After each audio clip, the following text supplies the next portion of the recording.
Okay. Hi, everyone. It's Rita Black on the scene. Hello. We're so happy to have Rita here. I am Dr. Christine Lee, and I'm going to be hosting this conversation today. And I'm setting all the different places live. So please bear with me for a minute or two. I do this Having a tech moment. and a tech moment indeed. It looks like we're live on Instagram according to StreamYard. Okay. This um, and also it'll take a minute or two for people to I'm going to remove this. No, cancel, not that. Um, I admire your technical prowess, Christine. I think this might be a little bit early to, be Well, saying this, but I think we're going to leave Instagram behind. But I want to pay attention to no the people worries. that we have here. We already have 4 people live. If Hey, anyone everybody. could put in a comment that you can hear us, we would appreciate that. And we will get started in another minute. Okay. All right. I would say, Rita, thank you for being here, first of all. Excited to be here. And for those of you who do not know Rita Black, thank you, Wendy, and thank you, LJ. Thanks for being here. This is good that we have communication. We've established communication. Rita is a friend, a colleague, an expert.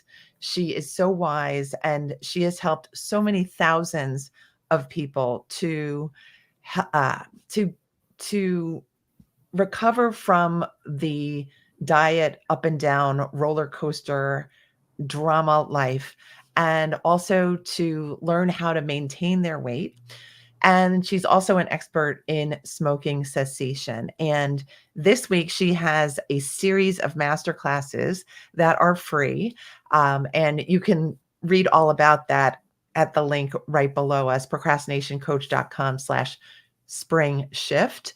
And we're really just here tonight to start this conversation about the issues that many of us face around dieting, eating, thoughts about our body, exercise, healthy habits, and what gets in our way. And so I just wanted to give you all a better sense of who Rita is, how she thinks, how she works, what you will find in the masterclass. And I do hope you sign up for the free masterclasses this week. She is a master. So Rita, I'm going to have you take it away with just maybe an intro of yourself to everyone, Sure. and then we'll get into the business of self-sabotage, which is the topic for tonight. Why do we choose to self-sabotage? Why do our habits tend to betray us just when we really want to get healthier and slimmer?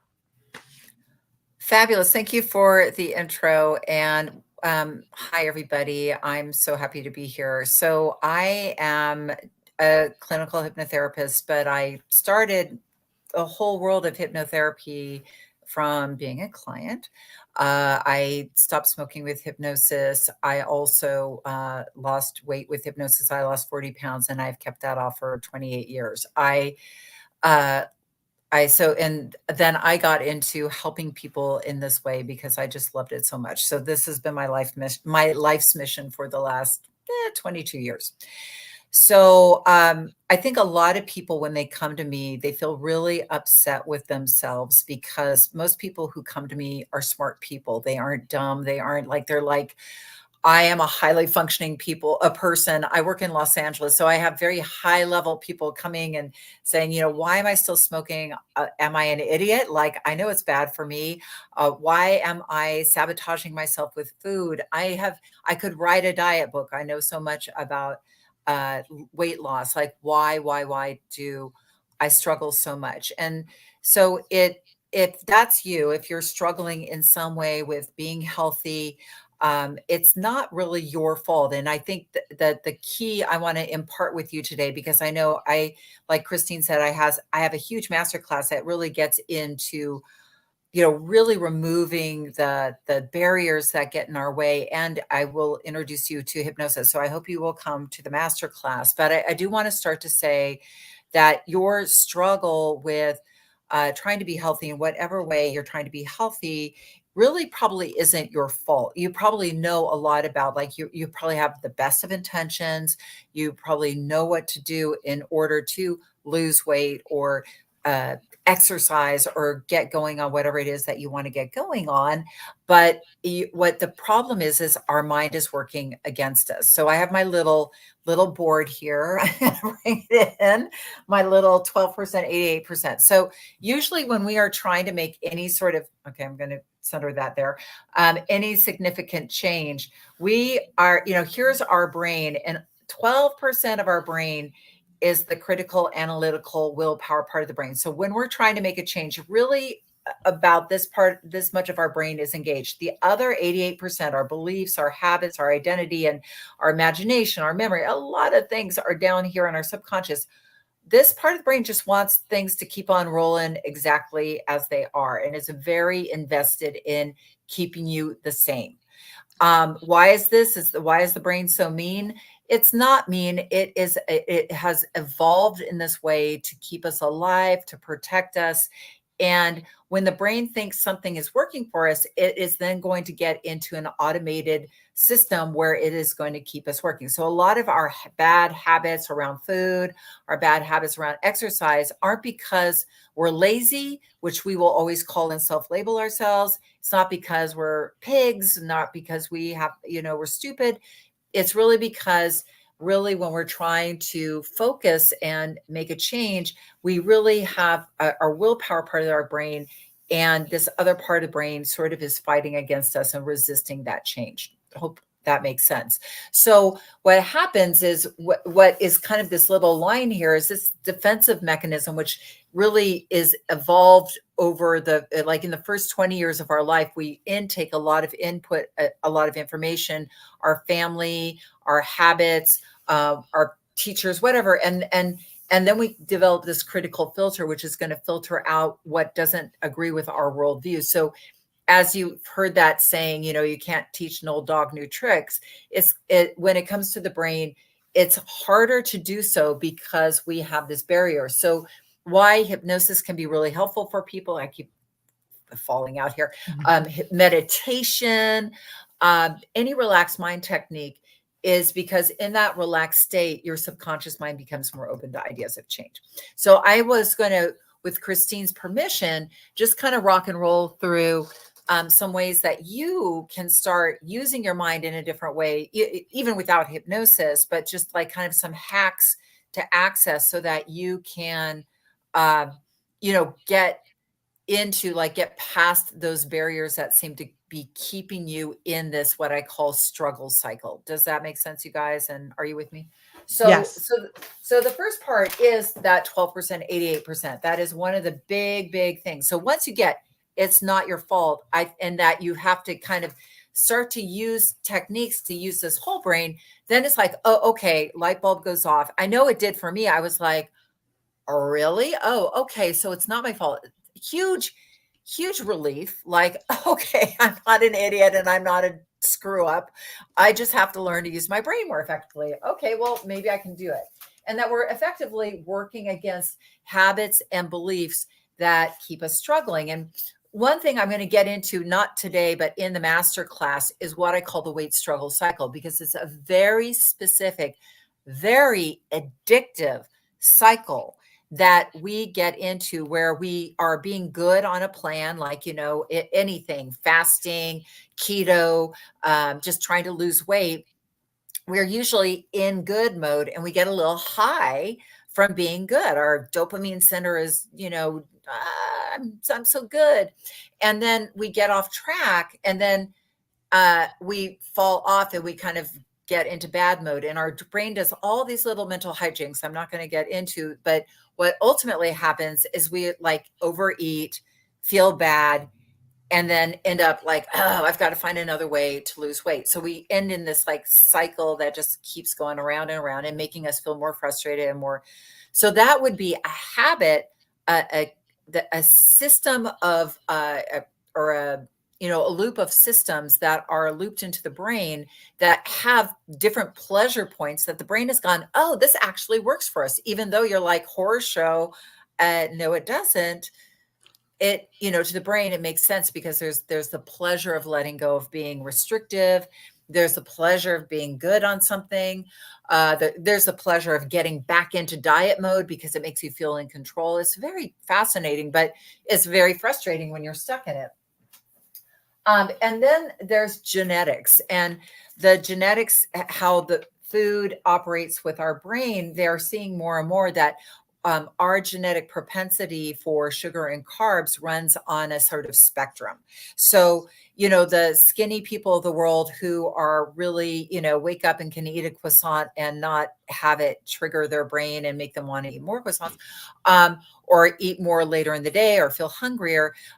That's about 20% of the population. The rest of us ultimately have trigger foods that it's kind of like, because I work with smokers, I can see this way more clearly. A lot of smokers will quit smoking and then they'll think, oh, well, I quit smoking a year ago. I can probably have a cigarette and at a party and I'll be okay. But the problem is once nicotine enters the brain, it tripwires the entire neural network and we will go back to smoking whatever we did before. So there's no like just one cigarette. So I'm not saying all sugar and carbs are like this in our brain, but there are specific foods that we've wired in with habits, emotions, and this genetic propensity for certain levels of sugar and carbs. So that those particular foods, like let's say we go on a diet and those foods are voodoo to us, or we aren't eating them, and then we're like, okay, I lost some weight. I'm good now. Let me eat this thing. And then it just hooks us back into all those old behaviors. So there's a lot of things that are working against us when it comes to managing and long-term permanent weight management. So I hope that makes sense. And I don't mean to depress people by the genetic things, because you can totally figure it out. Like I said, like I've been maintaining my ideal weight for 28 years and I eat a lot of foods and foods that I love, but it's more about what I'm going to get into, which is figuring it out rather than being good. So I would just wanted to yeah, say one thing, that with all the factors that you've listed, it's no wonder that it can be that we can feel overwhelmed and we can feel almost powerless to make a dent or make a difference or make some headway. And I just wanted to put that in here for everyone, because yeah. I think until you give yourself some room to think about this and feel guilt free about all of these issues, you'll still feel burdened, or you'll feel stuck, or you'll feel like there's no need to try, or there's no way to find success with these issues. It feels overwhelming, and it feels that and again, we live in this world, and that's one of the first things that I want to say with regards to starting to shift things around for yourself, is that when we struggle with weight in our mind, it's like there's a term in cognitive behavioral therapy called frame, or NLP. I'm sorry, not cognitive. So there's CBT and NLP, but neuro linguistic programming they call frame, and it's like your frame on the world, the way you see the world and the way the world occurs to you. So when we struggle with our weight, we live in this weight struggler world that kind of owns us. We have an identity. I'm a weight struggler. We have habits and beliefs that kind of keep us in this world. So like what you're saying, Christine, is absolutely true. It's like, it feels like, how can I get out of here? I feel stuck. This is like, and the same thing is like when people smoke. I have people who come to me who are 60, 70 years old who have smoked their entire lives. And they're like, and they live in this world of like, I'm a smoker. I smoke a pack and a half a day. Like, how can I ever get out of this place? The good news is that when you can step out of this frame and step into a new frame. You can create a new framework for yourself. And I think the way that the tobacco industry and I think the way that the diet industry is going about it is completely, ass backwards, pardon my French, because what they're saying is, shame on you, just stop eating food, and shame on you, just stop eating, smoking cigarettes. You can't deprive yourself. You have to create, you have to engage the creative brain, not deprivation. So you can't come from this from shame or deprivation, like I'm a screw up, I'm a loser, I've never figured this out, I'm addictive, like all of those labels that you've been labeling yourself with take your power away from you. You want to start immediately. And if you've read James Clear's book, Atomic Habits, he will say the same. He will say any huge behavioral change begins with identity. So we need to move into a new house, into a new world of out of whatever world it is, if it's struggling with exercise or weight struggle or smoking struggle or any other, like even procrastination struggle. It's like, who do you want to be, rather, and what world do you want to live in? Start like thinking what that world's going to look like and what that's going to feel like, because we don't make changes in our willpower brain. We make changes in our limbic brain, which is the feeling brain. So all changes happen in the feelings and emotions. So we want to start to go, what would it feel like to be that person that wakes up in the morning and makes healthy choices? And what would it be like to run in the morning like I've been wanting to do? What's that feeling going to feel like when I get home and I've done it? So we want to start to see ourselves from an identity standpoint, like who is that? So I'll use myself as an example really quickly, because I'm going to go through these really quickly, and stories help our brain sort of put all the pieces of the puzzle together. Is that okay, Christine? Yes, of course. I love your stories. Okay. Maybe you've heard the story, but when I struggled with my weight, and again, I struggled up and down the scale like 40 pounds. So I was one of those people that I traveled a lot with my work. And every time that I came home from traveling, I would binge eat, like every single time. Like I would come home and I would binge, binge, binge, binge, binge. And I'd be like, what the hell? So even if I was trying to diet, every time I would sabotage myself, every time. And it was this habit. I was like, so perplexed by, and I couldn't figure it out. And it kept me in this cycle, as well as other habits. But that was a big part of it. And when I really made my shift in my mind, I was like, I've got to figure this out. Like this, I've got to create a new world for me to live in. Like I've got to. So I started by thinking, like, who is the Rita who comes home and I didn't use the word not and doesn't binge eat, but I was like, who relaxes and who just takes care of herself and begins to unpack and just begins to whatever. So I started to think about, like, not what I'm not doing, because a lot of times when we're trying to make changes, we're like, well, I'm not going to do this and I'm not going to do that. We want to invite the brain into this new structure. We're like, well, what would that look like? And what would I be like in that structure? So you're opening up a different part of the brain. You're opening the creative brain, and our imagination is also, like I said, in our subconscious. So I started engaging my imagination. Now, it didn't happen overnight, and I'm going to be honest with you, change sometimes takes tenacity. And I wasn't necessarily did I apply hypnosis to this? I was losing weight. Like when I figured this out, I was on my weight release journey. What hypnosis helped me do was, yeah, get my journey going, but it also helped me be tenacious, because a lot of times we'll give up on ourselves. So the hypnosis helped me believe in myself so that I could figure out this problem. So the next step was I created that vision. I kind of already mentioned that. It's like, what would it look like and feel like for me to come home and be in this other world, which is I come home and I relax and I'm just taking care of myself instead of shoving everything that's in the refrigerator and in my cupboards down. So because I did everything you're thinking of, like, why didn't she just empty out her refrigerator so that when she came home, there would be no food? Well, guess what? I would call the pizza man, right? Or, what would happen if like, I tried every single thing, like seriously, I did every single thing. And my husband would watch me and be like, what are you doing? I was like, "Dad, I just call the pizza man." All right.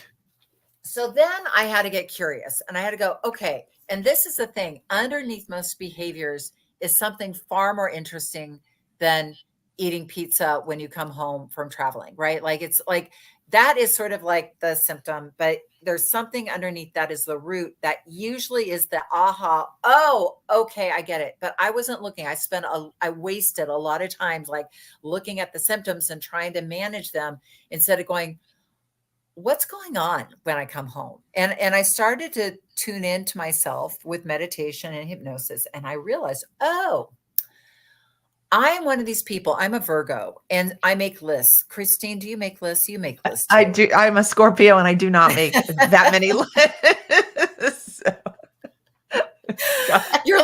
You're like my husband. See, like opposites attract is so funny because I'm like, that needs a list. Oh, and this needs a list. So when would be traveling home, I would have this huge old list of things like, okay, when I get home, I'm doing all these things. And I realized my list was freaking me out. So what did I do? Like any normal person, I don't want to deal with that right now. I'm just going to overeat. And when I overate, I would be lethargic. I couldn't think about, and I didn't have to do it. Oh, I'll do that tomorrow. I'm just like, I just binged and I can't do that. And I started to go, oh, well, what if I didn't have this huge list of expectations? Because I had very high level expectation, like when you come home, you're going to do all this. It's like, what if I gave myself permission just to not do anything when I came home? Mhm. What would Mhm. happen? Mhm. And that was the key. And so I came home and there was a sense of calm. There wasn't the sense of frantic, like, oh, I got to do this, do that. Oh, avoidance behavior, go and eat a bunch. I was like, oh, I can come home. I took a nap. I do this. And all of a sudden that negative behavior then shifted into this like, oh, I'm now setting myself up for success. I'm seeing and following through with the behavior. But it took practicing. And that is something like I would say, and Christine, I'm sure maybe you get into this as well with all your teachings, but you kind of have to practice the behavior ahead of time. You can't hope to show up to the behavior and have it change. You kind of have to prepare your mind.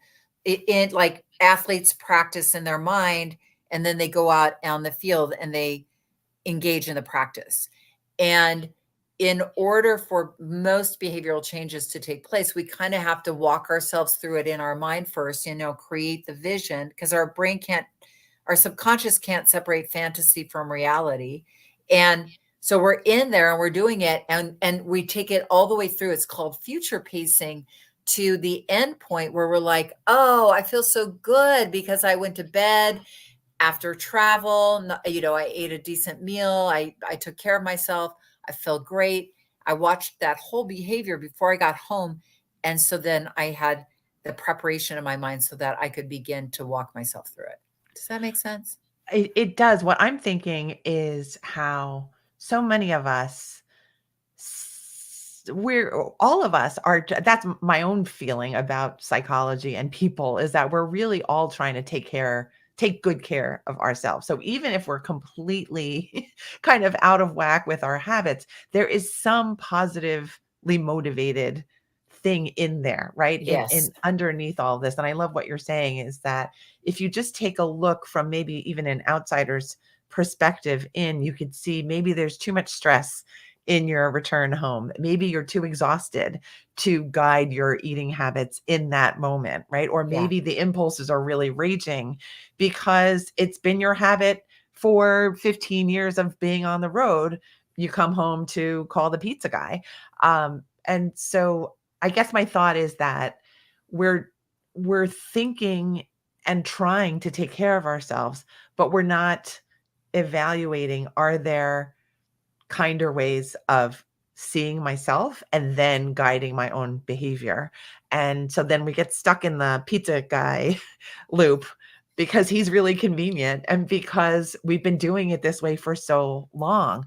So it kind of it doesn't we don't even have to call it self-sabotage. These are just habits that have been with us for a really long time. Well, and they make sense because, like, when you eat pizza after being super stressed, there's a dopaminergic event that happens in your brain, and it's not like that pizza calms you down, but there's a release. And I think what happens and what we need to do is kind of, I call it leverage dopamine, where by thinking it through ahead of time, and what you're saying, Christine, exactly, is like by kind of envisioning and practicing, you're seeing like when you have two choices, have two routes to go through. I could order pizza, which in the moment seemed ooh pleasurable and ooh fun, but after eating all the pizza, I felt gross, stuffed, mad at myself, right? So if I took my brain, my emotional brain, on a journey through that experience, and I said, see, emotional brain, you kind of end up here when you take this behavioral route, and let's think through this other behavioral route where you'll eat a healthy meal, you'll come home relax, you'll go to bed feeling light and lean, like you took care of yourself. That is actually a really profound feeling for you. And when you give your brain those two different trajectories, and you take yourself past what I would call that impulsive brain. Like the impulsive brain is like, yay, pizza. But, if we really walk through the pizza experience, we see that there's a like kind of a dead end at the pizza experience. And there's an open end, like healthy light moving forward on my trajectory. Then that leverages the dopamine center to go, ooh, that actually sounds more fun or better, or, more engaging. And because we just ultimately want to be aligned with ourselves. And when we can take ourselves down that route and see how disaligned we are when we choose pizza, and how aligned we are when we, make healthier choices and feel better. And it's the same, like if you're struggling with getting up to exercise in the morning or not exercising, too many people have huge expectations of what they need to do in order to start exercising, instead of just like walking around the block. Like they're like, Mhm. I have to work out for a half hour and a half. And I was like, no, just start and see how good you feel. And that just means, like, most of my incredibly successful clients who like literally were never exercised started with one walk around the block. And then they built, and now they're, like walking miles and miles and miles. But it took just getting started. Yeah. But you have to kind of babysit yourself. Yeah. And you've seen so many people through their weight loss journey where they've lost tens and tens upon tens of Yeah, a lot of weight huge, huge, collectively. Yes. yes, lots and Yeah. lots and lots of weight. Yeah. And people have gotten active, and people have changed their lives because of understanding your system. Do you want to tell us a bit about the system that you've crafted?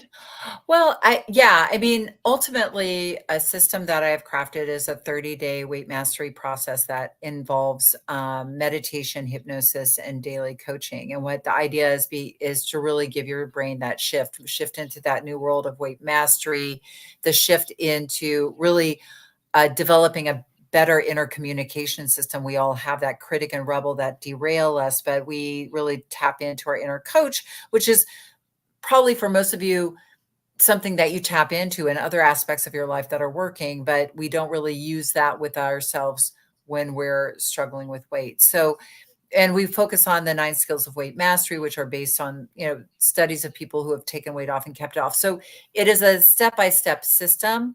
But I would say, if you're interested in figuring out more, come to the masterclass because it's free. And I do dive into this more, and you would get it if you're like, hypnosis, that sounds like, kind of creepy, the guy with the watch and he's going to make me bark like a dog. But it really is, you can experience it and see that it's just a really relaxed mind technique that engages you and aligns you with you. I think, I just finished recording next week's podcast episode, Christine, and I know you record your podcast, and there was something when I was, it's really ultimately, I know when we struggle with weight, it feels like it's all about the weight, but ultimately it's about how we connect with ourselves, because like we said, when you eat the pizza, you're disconnected from yourself. So yes, you may be gaining weight. Yes, you may feel out of control. And I understand that's very painful. But the most painful part is the way we communicate with ourselves. It's an incredibly self-abusive relationship that feels, I mean, that, people get very wounded from, and they need to, start to step out and see, I do have power, and take back their power, so that when people do start communicating with themselves powerfully in this part of their lives, it's not just the weight, but everything starts to shift, the way they handle their money, the way they handle themselves with the people in their lives. I mean, it's incredible to watch. So that's what I love about teaching this process. It's not just about people losing weight and getting thin and keeping the weight off, which is awesome and super fun, and obviously the most culturally viable and visible thing. But for me, it's seeing how people lighten up and change how they are, Yeah. being in their life. Yeah, our work is really overlapping, and I absolutely agree. It's really opening up the options for being yourself and being, Yes. kind of at your max energy and spirit and joy, which is priceless. And yeah, and everyone who's here, thank you for joining us. First of all, there have been some tech issues, which I will review with Rita afterwards. I've been kind of navigating on the side. I will be sending out this beautiful replay to everyone who signed up. And as you can tell from just this brief conversation and presentation, Rita knows what she's talking about. She knows how to describe these complex processes and workings of our beautiful brain and body in a way that you can connect with. And also, I one thing that I particularly love is the bits of drama and flair that Rita adds to, and humor, of course. And I love that. I love everything Oh, about you, Rita. thank And you. thank you Oh, for you're so taking the sweet. time to speak to my audience. Oh, And thank you for having me. yeah, yeah, yeah. And I think I'm wondering if for the people who do have access, if you have any questions, type them in right now and we'll see if we can get any. There were numbers of people who were trying to come in. Some can hear, some couldn't hear half of the thing. So I'm going to just get the replay out to everyone. But I see a beautiful replay coming out to everyone soon. And so far, no questions. And I'm going to say I'm just going to back up what Rita was explaining. It's like there are a lot of different complex processes at work when it comes to taking care of yourself, eating, making decisions, backtracking on habits that have been maybe decades old, right? And deciding that you're going to change something. But as you can see from Rita's joy in doing this work, these changes can be just life revealing, that they can really show you a different version of yourself, a different chapter that you haven't been able to enjoy up to this point. And she's just all about the fun too. So Rita, any last words from you? And we'll make sure to, I just want to point to the link below so that you can join Rita with sound for the rest of the week.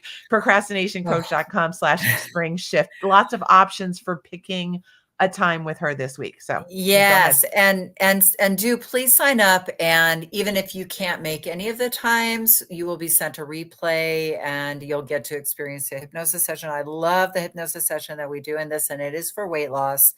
Um, yeah, and come. I have so much fun with the master class, and you can bring your questions, and I would love to have you come. So thank you for having me today, Christine. You're so generous and you're so amazing yourself. Oh, Love, it's a love fest. love And us. but yes, honestly, come, yeah, just come, and or email me if you have questions. If you sign up, you'll get emails, and you just hit reply, and I'll get any sort of questions that you have. Okay, I have one question. What does it say on the bottom of the board behind Rita? Only down Oh, to C are visible. oh, I'm so sorry. It says practice. So it's, you're creating that world, you're creating the vision, you're getting curious about like the route, and then you start to practice. Like I started to practice how it would be when I came home ahead of coming home. So it's practice. Number D. Terrific. Thanks for that great question. And thank you, Rita. We will Thank you.